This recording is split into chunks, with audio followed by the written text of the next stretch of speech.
আমার একটা রিলেটিভের বিয়েতে গেছিলাম। রিলেটিভ মানে আমার খালাতো বোন হচ্ছে, আমার মায়ের মামাতো বোনের মেয়ে। তো ওখানে ওর শ্বশুর বাড়ি থেকে মানে সাজাবে না এরকম, তো ওর মা আমাকে বলেছিল যে তুমি একটু সাজিয়ে দিও। তো কাজল পরতে পারে না চোখে, তো দেখো কাজল পরতে গিয়ে একদম চোখ দিকে জল চলে আসছে। এমনিতে খুব একটা সাজতো না তো বাড়িতে, আর কাজল টাজল পরে না, তো তাই আমি একটু সাজিয়ে দিচ্ছি। আর কি গরম, ওই রুমটাতে এসি নাই, কিছু নাই, বিয়ে বাড়ি বলে কথা, প্রচণ্ড গরম। গরমে আমি একদম হাত পা মেলে বসে গেছি সাজাতে। দেখো প্রায় সাজানো হয়ে গেছে, লিপস্টিক পরিয়ে দিচ্ছি। শাড়িটা প্রথমে পরিয়ে দিয়েছিলাম, এখন চুলটা বাঁধতে বাকি আছে, এবার চুলটা বেঁধে দেবো। গয়নাগুলো এক এক করে পরিয়ে দিয়েছি, এখনও কিছু পরাতে বাকি আছে। লিপস্টিকটা দিয়ে দিলাম, আর কলকাটা করে দিতে হবে, আর চুলটা বেঁধে দিতে হবে, তাহলেই সাজানো কমপ্লিট হয়ে যাবে।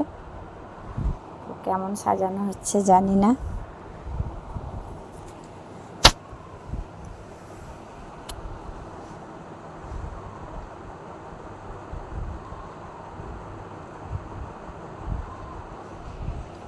দেখো লিপস্টিক দিয়ে দিচ্ছি, ওইদিকে ক্যামেরাম্যান চলে এসছে দরজায়, ক্যামেরাম্যান দরজায় করানো।